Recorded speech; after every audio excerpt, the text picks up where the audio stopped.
ቀነ ጎዶሎ በመኪና አደጋ የአልጋ ቁራኛ ከመሆናቸው በፊት 9 ራሳቸውን በጫት ንግድ የሚያስተዳድሩ ባተሌ ነበሩ። ከሚኖሩባት ያወዳይ ከተማ ወደ ጅቡቲና ሶማሊያ እንደ ሸማኔ መወርወሪያ እየደረሱ መመለስም የሰርክ ተግባራቸው ነበር። እንደተለመደው ወደ ሶማሊያ ከተማ ቶጎ ጫሊ ሸቀጣቸውን ይዘው ሲከንፉ ጎብል የተባለ ቦታ ላይ አደጋ አጋጠማቸው።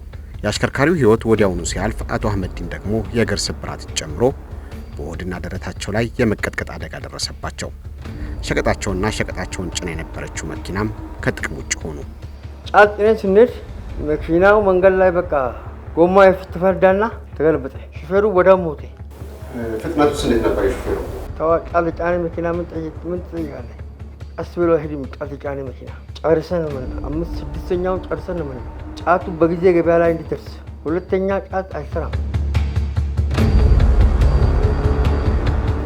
ወሬ ጅማዳ ከነማሽ ሹፌር ካንደፈጌ ፊጌ የጫት ነጋዴዎች በፍጥነት የሚደርስ ሹፌር ነው የሚመርጡት። አሽከርካሪዎቹ የሚከንፉትም ለዛ ነው።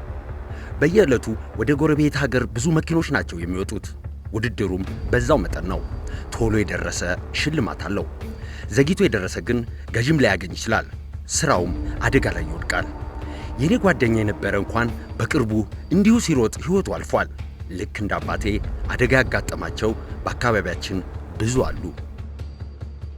መኪና አደጋ እንደሚታወቀው እየጨመረ የመጣ ነገር ነው። በተለይም በእኛ በዚህ በድሬዳዋ ሐረር እና በጅጅጋ መስመር ያለው የመኪና አደጋ እየጨመረ የመጣበት ሁኔታ አለ። በተለይ ደግሞ ይሄ በጅጅጋ መስመር በቀን በተለይ ማታ ላይ ብዙ በሽተኞች የምንቀበልበት ነው።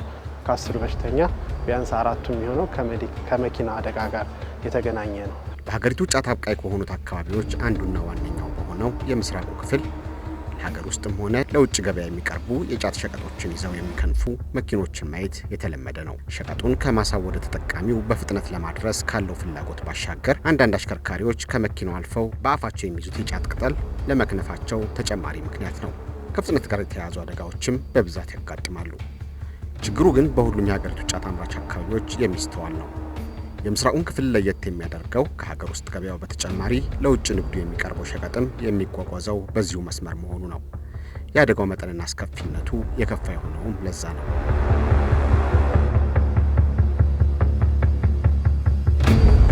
ከአደንዛዥ ዕፅ ጎራ የሚመደበው የጫት ቅጠልን የሚጠቀሙ አሽከርካሪዎች በእውነታ ላይ ያልተመሰረተ በራስ መተማመን ስለሚያዳብሩ ከፍጥነት በላይ ለመንዳት አያመነቱም። ከዛም በተጨማሪ ከቅጠሉ በሚያገኙት ኃይል አካላቸውን ያለ እረፍት ስለሚያሰሩት የአካላቸውን መዛል ከአእምሯቸው ንቃት ጋር ማስታረቅ ያቅታቸዋል። ከተፈቀደው ፍጥነት በላይ ሲጋልቡት የነበረው ተሽከርካሪ የሚያደርሰው አደጋም በተገቢው ፍጥነት የሚሄድ መኪና ከሚያደርሰው 4 እና 5 እጥፍ የከፋ ይሆናል።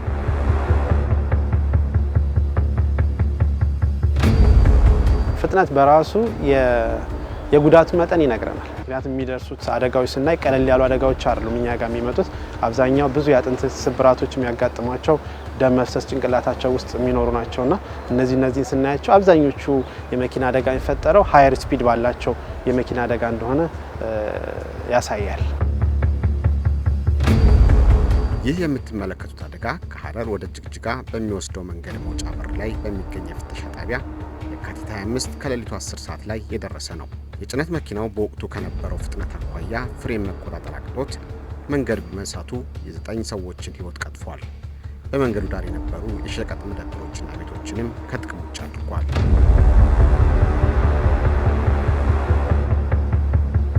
ሱልጣን አህመድ በመኪና አደጋው ከጥቅም ውጭ ከሆኑት የሸቀጥ መደብሮች የአንዱ ባለቤት ነው። የሸቀጥ መደብሩን በአደጋ ሕይወቱ ላለፈው የስጋ ዘመዱ ከማስተላለፉ በፊት መተዳደሪያው ነበር። ስራው እየሰፋ ሲሄድ ግን የሸቀጥ መደብሩን የስጋ ዘመዱ ለሆነው አዲል እንዲሰራበት ሰጠው። ዱካውን ተከትሎ ትልቅ ደረጃ ይደርሳል ያለው ዘመዱን ግን አደጋው በሌሊት ነጠቀው።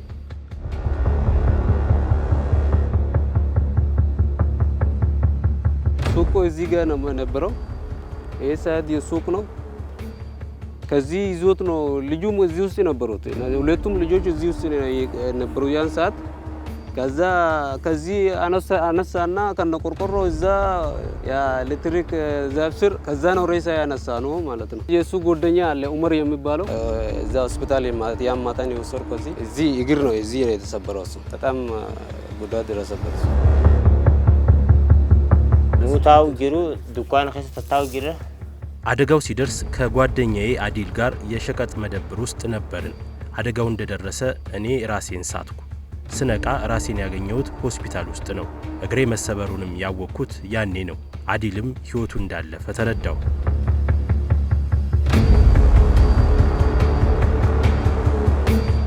ለክልላችን ትራፊክ አደጋ ዋና መንስኤው በአንደኛ ደረጃ የተቀመጠው ከባድ ከተፈቀደለት ፍጥነት ነው። በእነዚህ ከፍተኛ ቁጥሮች እያደረግን ነው። ግን በከፍተኛ ፍጥነት ለማሽከርከር ሁኔታዎች ማቴሪያል ያስፈልገዋል። ከጊዜው ጋር የሚሄደው እንደ ራዳር አይነት ከራዳር ውጪ በእይታ ግን አደገኛ ፍጥነት እያል እርምጃ እየወሰነ ነው።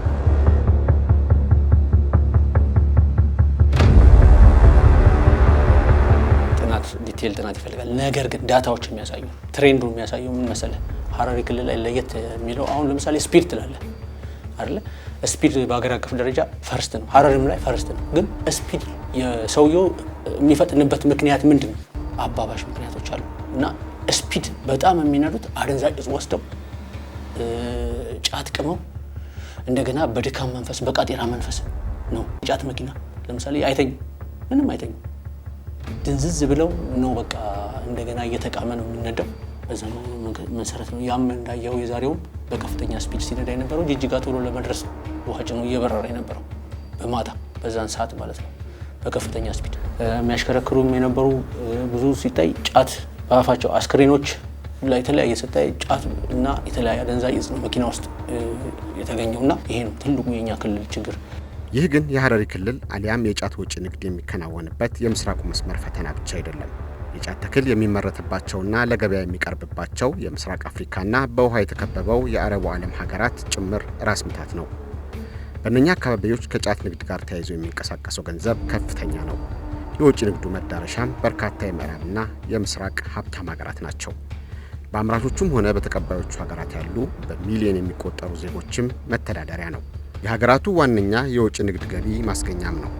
በግለሰብም ሆነ በሀገር ደረጃ ከዘርፉ የሚገኘው ገቢ ግን ያለ እንከን የሚወጡት ፍትፍት ብቻ አይደለም፣ ንብረት፣ አካልና ሕይወትን የሚያስገብር ምርቅ ጭምር እንጂ።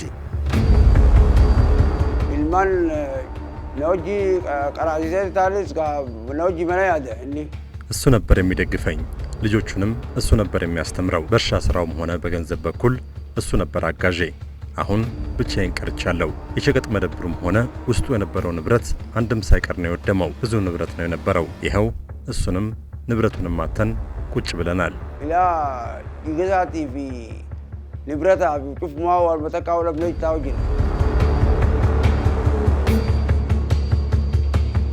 በእነን ዱራን ደለጉ ነሞታ ወጂን ከአደጋው በፊት የተለያዩ የንግድ ስራዎችን እየሰራሁ ከራሴ አልፌ ቤተሰቦቼንም ረዳ ነበር። አሁን ግን እንኳን ቤተሰቦቼን ልረዳ እኔ ራሴ የሰው እጅ ለማየት ተገድጃለሁ። ኑቲየማ ባኺያ ኑጅራቺሳ ኡማንቲያስ ደሌዴ ኑጅራከሲ ከዚህ በፊት አባታችን ነበር ተሯርጦ የሚያስተዳድረን። አሁን ግን እሱ እዚህ ያልጋ ቁራኛ በመሆኑ እናታችን ናት የትኛውንም የዕለት ሥራ እየሰራች የምታስተዳድረን። እኔን ጨምሮ 7 ልጆች ራሳችንን ስላልቻልን የቤተሰቡ ሸክም እናቴ ጫንቃ ላይ ነው ያረፈው። የትራፊክ አደጋው እውነቱን ለመናገር ከጊዜ ወደ ጊዜ ከፍ እያለ የመጣበት ሁኔታ ነው ያለው። ለሰፊው ማህበረሰብም ለወጣቱም ለተማሪውም እንግዲህ ግንዛቤ የማስጨበጥ ስራዎች መደረግ ይኖርበታል። ምክንያቱም ከቀን ወደ ቀን እየደረሰ ያለው የትራፊክ አደጋ ወይም ደግሞ የሞት እየጨመረ ያለበት በመሆኑ ማለት ነው። ከዛ ውጪ ግን በተለይ ሀገርን የሚያቋርጡ ተሽከርካሪዎችን ደግሞ ከዚህ የሚስተዋሉ ጥሰቶች ጋር ተያይዞ ባለው ከአጎራባች ክልሎች ጋር በጋራ በተለይ የጭነቶች ላይ የክልሉ ሰሌዳም የሌላቸው ሊሆኑ ይችላሉ ሞሮፍ አብዛኛውን ጊዜ። ምክንያቱም ክልልን ከክልል አቋርጠው የሚንቀሳቀሱ ተሽከርካሪዎች ስለሆኑ በዛ ደረጃ ከዚህ ከአጎራባች ክልሎች ጋር በደንብ መስራትና በተለይ የፍጥነት መገደቢያ ላይ ወይም ደግሞ ጂፒኤሶችም ሊሆን ይችላሉ አዳዲስ ቴክኖሎጂዎችም ስላሉ እዛ ላይ በደንብ መስራት ይጠይቃል።